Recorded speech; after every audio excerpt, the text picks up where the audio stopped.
What is going on, traders? Welcome back to the Traveling Trader. So some sectors of the market, mainly high growth tech stocks as well as EV stocks, have recently experienced a major correction. Some have even fallen into bear market territory, specifically the EV sector. So a bear market is defined as a drop of 20% or more from highs. Now, the overall market is not in a bear market, but certain sectors can be in a bear market while the overall market remains in a correction or even in stagnant territory. And right now, the EV market is in a bear market. So we have stocks like Tesla, NIO, etc. down 30 to 40% from highs. And as you know, we never buy at the high and we love buying the bear market. So in this video, I'm going to be giving you the top EV stocks to buy in the bear market.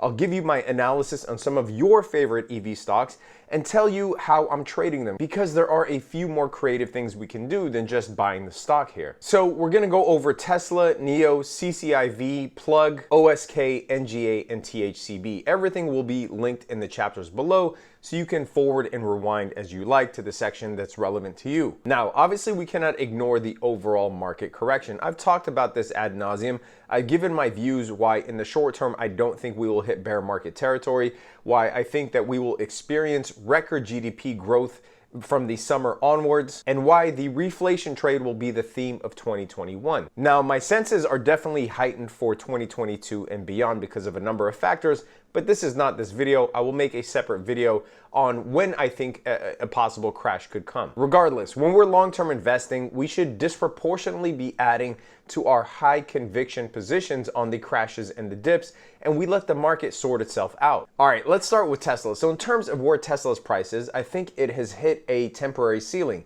Now, before you Tesla fanboys start chasing after me, please key in on the word temporary. Now, I'm not saying that obviously 900 is the ceiling forever for Tesla, but they are slowly losing market share in the US where they were once dominating at over 90%. And of course, this is something that they expected. This is just the nature of competition. At least they led the way. They were at the forefront of this EV revolution. So what does that mean for Tesla? Well, in my view, I think Tesla needs to start capitalizing on its other service offerings and its other businesses. We're talking about its non-vehicle production verticals. So things like solar roofs, energy storage, clean energy, Tesla insurance, robo-taxi. And although we're seeing really attractive products now from the likes of GM and Ford, I don't think that they can even hold a candle to what Tesla can do in the autonomous driving space. But it doesn't mean that Tesla's market share won't drop either. So I think it's time, like from here on out, to start capitalizing on some of these other business verticals, and they will. Soon we'll have level 5 autonomy, you'll have robo-taxi, Tesla insurance,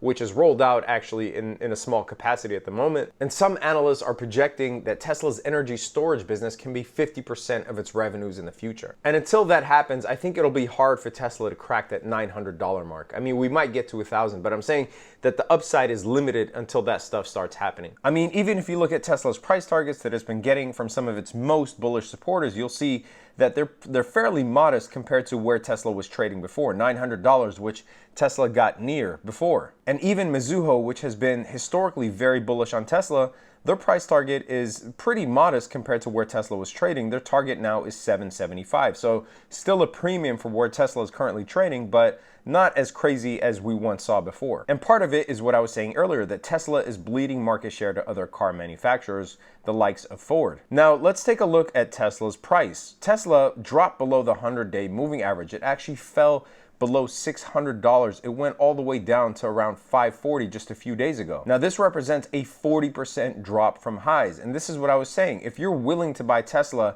at $880, wouldn't you relish the opportunity to buy it at a 40% discount?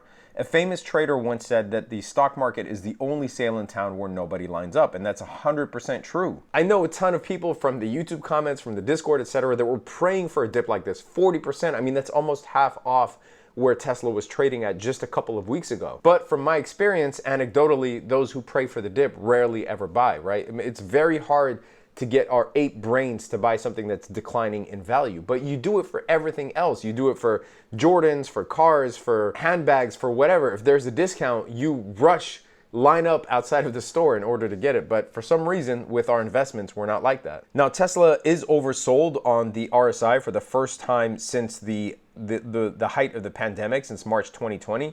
And we are seeing a bounce and a curling up of the MACD. We're turning green on the histogram as well. And one good thing is that the volume on Tesla looks to be pretty steady. It hasn't really dropped at all. This is the on balance volume, the bottom indicator on my chart. So I really like buying Tesla. We actually did buy Tesla, and I sent it out in the trade alerts. If you want access to the trade alerts, by the way, link is in the description below. And while I'm at it, if you get anything out of this video, leave it a big fat thumbs up just like this. Leave it in the comment section below which one of these EV stocks you are trading. So we bought Tesla at the 100-day moving average, definitely bought some more when it fell below 500.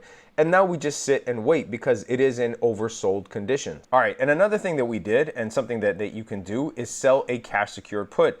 Even right now, after Tesla bounced from that 540 level, you can sell the 400 cash secure put expiring in September 2021 for $2,540. What does this mean? Well, that means that if Tesla never hits 400 bucks, you get to keep that $2,500. If Tesla hits 400 bucks and you get assigned, well, you'll be obligated to buy 100 shares of Tesla at 400 bucks, but you also collected $25 per share for selling the put. So really your cost basis is $375. Now, wouldn't any of you want to buy Tesla if it fell to $375? The answer is, if you're a Tesla bull, of course you would. So selling this put is a no-brainer. It is either free money or discounted shares. That's the way that I look at it. Now, obviously you'll need the capital to buy 100 shares of Tesla, so this will only fit certain budgets. But even so, I mean, you can apply this to cheaper stocks as well, like Palantir, like NIO, for instance. So the concept still remains the same, even if the stock is expensive. I mean, selling a cash secure put on Tesla or even Amazon, can you imagine? I mean, that is a lot of money for most people, and I can appreciate that. But make sure you retain the concept in your mind because it is a superior strategy on stocks that you want to own. So in summary, is Tesla a buy? Yes, of course it is. If it's a high conviction name for you, why the hell wouldn't you buy it at a 40% discount? It doesn't mean that it can't tank further than that. Of course it can. This is a market, and we're in a precarious state in my view, especially on high growth names. But not only can Tesla be seen as a recovery play because it is technically part of cyclicals, meaning that when the economy is booming, car sales tend to rocket, and Tesla is, at the end of the day, a car. But one more nugget that I will leave you with. Let's take a look at the options data, something that probably nobody else on YouTube will give you. Let's look at two strike prices here, specifically the $800 call expiring April 16th. Now, there are a ton of contracts in April, likely due to the fact that we are nearing earnings. I think earnings are April 27th. So April 16th is the closest monthly contract to those April earnings. Look at the $800 strike price, 35,000 calls. Look at the 850 strike price, 40,000 calls. That means that the market and options buyers are factoring in a big move for Tesla here. And from current prices, 850 bucks would represent a 20% increase. All right, stock number two, we got to jump in these real quick because I spent a lot of time on Tesla. NIO, let's take a look at NIO. NIO also received a price target upgrade. It received a price target of $60. Now, I think Deutsche Bank has it a tad higher. But if we take a look at NIO, it's currently trading at 45. Again, NIO almost hit the 200-day moving average. NIO dropped 52% from highs. That's more than half off. Please tell me those of you who wanted to buy NIO actually bought it at half off. Obviously, you could do what you want, but if NIO is a high conviction name for you, what are you doing not buying it at half off? Anyway, just like Tesla, NIO's oversold for the first time since March 2020. You see the curling RSI. The on-balance volume still looks really good to me. There isn't a ton of sell-off here. That means a lot of investors are still holding those shares that they accumulated on the way up. And yes, in our private trading group, obviously we alerted NIO as a buy at the 200 MA. Also, same thing, selling cash secure puts on NIO is easy money. When it dropped to $30, oh my God, man. These 25 puts were going for so much more money, but now that NIO has bounced back to 45 bucks, you know, you can only get 200 bucks for them. In my view, the covered call right now is a superior strategy for NIO as opposed to the cash secured put. So in this case, you would buy 100 shares of NIO at the current price, and then you could sell a call for higher than you bought it for. So right now it's trading at 45. You could sell a call, you could sell the 60 call expiring in August, for instance, for about $650. That means that if NIO never hits $60, you get to keep that 650 bucks, and you could sell another call. If NIO does hit that $60, well, your shares will get called at 60 bucks, but you bought them at 45, so you're making $15 a share profit, and you get to keep the 650 that you sold the call for. Superior strategy in my book, especially when we're in uncertain times. All right, stock number 3 is CCIV, which, as you know, is set to become Lucid. and this stock dropped all the way from $60 to 26 bucks.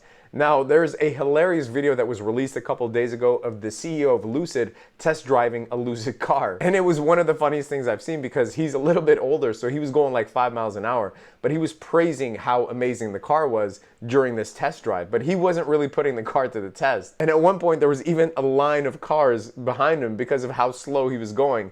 And he just kept going on and on. He was saying, "This is unlike any other car I've ever driven." I'm heading out into driver's country. And we're going past the iconic Bucks Cafe here. But it's nice and taut, experiencing a whole range of different surfaces. Very pleased with the whole ride quality. Nuts about steering feel. This is coming nicely. It's unlike any other car I've ever driven. This is a complete machine. And he looked like he was about to fall asleep at the wheel. Dude, I'll link the video here. You have to watch it. Shit was hilarious. All right, anyway, I think there is a really good buying opportunity here for CCIV because it actually has missed its spring delivery date. So the Lucid production date has actually been pushed back to the second half of the year, meaning at least summertime. Now, partly because of this, the price of CCIV actually tanked. But this is also part of the SPAC process. I did a whole video on the phases of SPACs and how once a merger is announced, you see the euphoria and then the profit taking.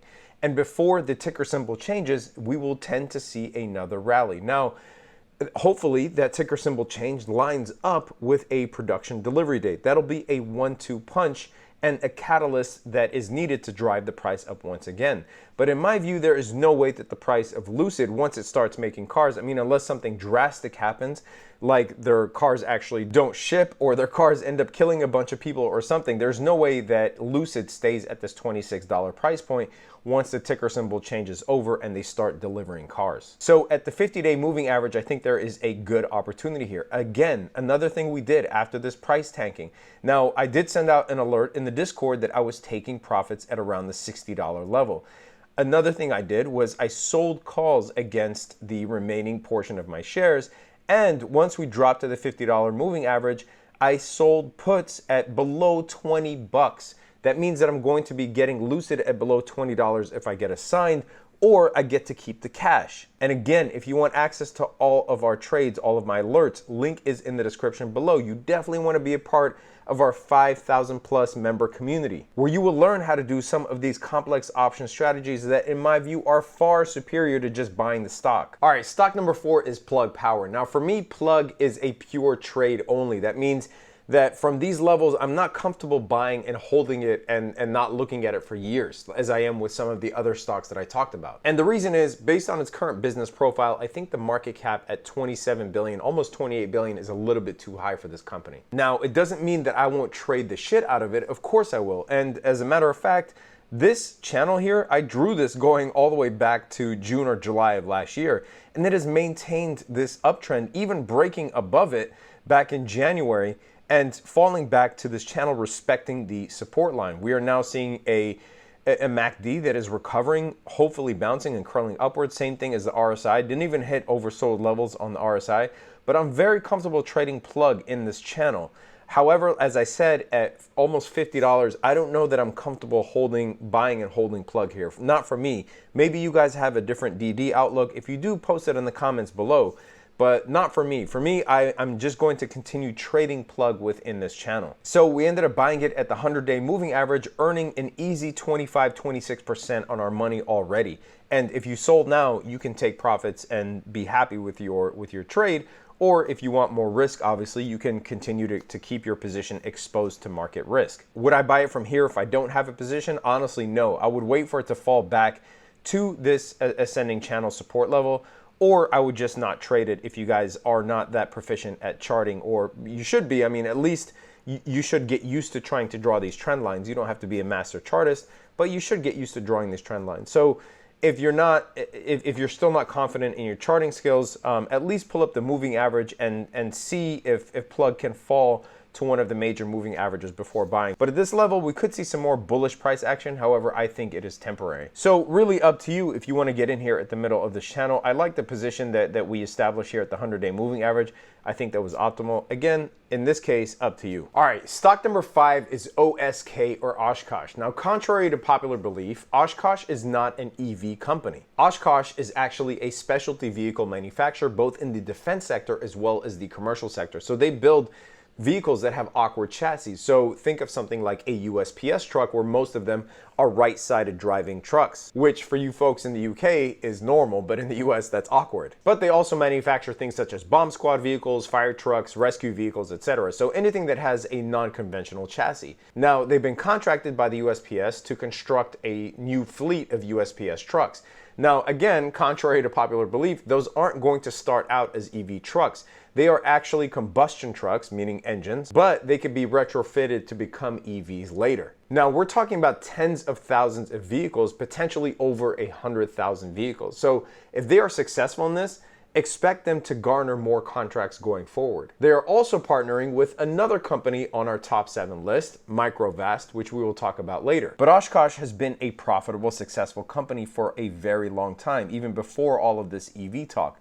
They were actually founded in 1917. They have over 14,000 employees. So this new business vertical, to me, with the commercial EVs, puts them at a competitive advantage and surely raises their valuation. I'm very bullish on OshKosh. Now, in this case, you can continue to dollar cost average in a company like this, meaning, you know, buying a certain amount every few weeks or every month, whatever your schedule is.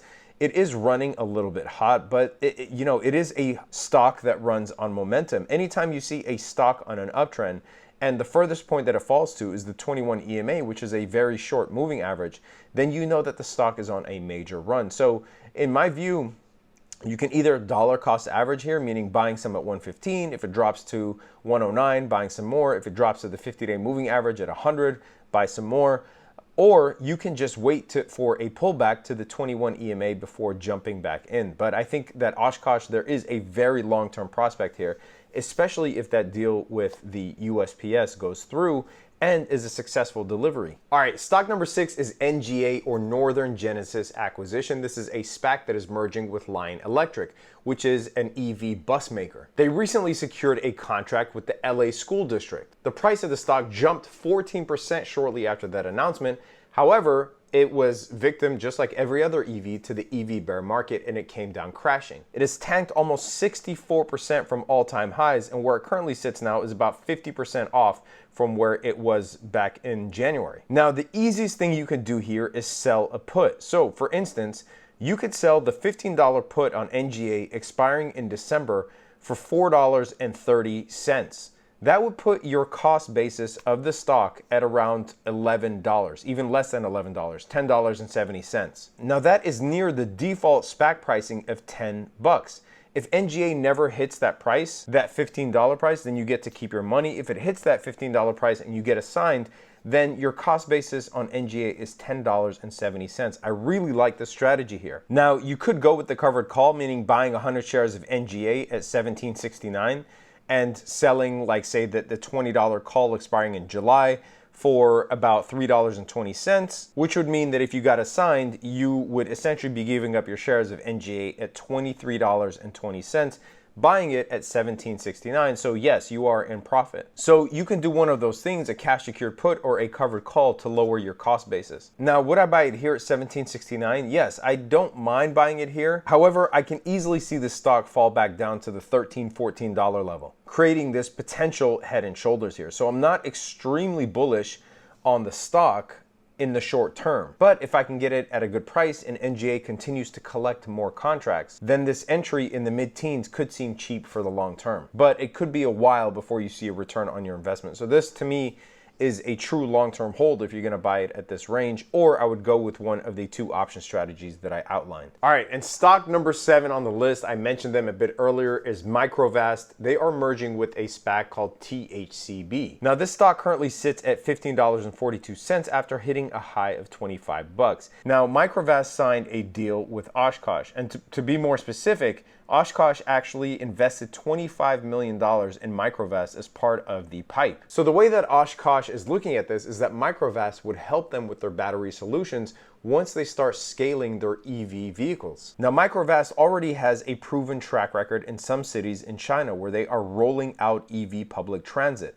And Microvast is utilizing their ultra-fast charging technology in order to power these buses. Microvast claims that its ultra-fast charge battery technology allows the battery to be fully charged in less than 10 minutes and last over 20,000 full cycles. I don't know how true that is, but that is on their website. They actually claim to be in 19 countries, 170 cities, operate 28,000 vehicles, and have logged 3.8 billion miles in operating mileage. Now, getting a $25 million pipe investment from OshKosh is a big deal, especially considering that their market cap is a little over 500 million. So we're talking about 5% of their total market cap. It is also a stamp of approval from an established, profitable American company. But just like anything else in an infant market, these companies have a lot to prove. So these are all just speculative contracts here, but nothing has really been rolled out. So until OshKosh can actually fulfill a deal as large as the USPS's, until it can actually prove to us that it can use Microvast technology, these things are just pie in the sky ideas and they're highly speculative. That is why position sizing is very important. Investing in something like Tesla, in my opinion, is not the same as investing in something like Microvast. So make sure you position size accordingly. Now, THCB hit the 200-day moving average just a few days ago. It was trading at $12. That was a perfect opportunity to buy. If you did not buy, I still think that investing here at $15 is okay for the long term. We are seeing the RSI starting to curl upwards. The MACD looks like it is gearing up for a bullish bounce. The on-balance volume is pretty nice and stagnant here. If you do end up buying into Microvast, I would set a stop limit at maybe the $13.80, maybe $14 range in case we drop back to that 200-day moving average. But if Microvast ends up fulfilling their promises with OshKosh, then you could see an upward trajectory for the company. I don't know how much of its claims in China are true. If anybody in China knows about this and you guys are watching this, leave it in the comment section below. Let me know if Microvast does indeed power the transit in your city. Anyway, traders, that is it for this video. Hopefully you got something out of this video. The best EV stocks to buy in the EV bear market. Leave it a big fat thumbs up if you got anything out of this video. Leave it in the comment section below. Let me know which one of these you are trading, whether you think I'm right or wrong in a certain case. Happy to hear from you guys. Sign up if you want access to our private trading group. 5,000 traders. We talk about trades all day, options, stocks, penny stocks, long-term, short-term, swing trades. Sign up. It's a great community. Subscribe to the channel. Hit that notification bell. Stay safe out there, traders. Peace.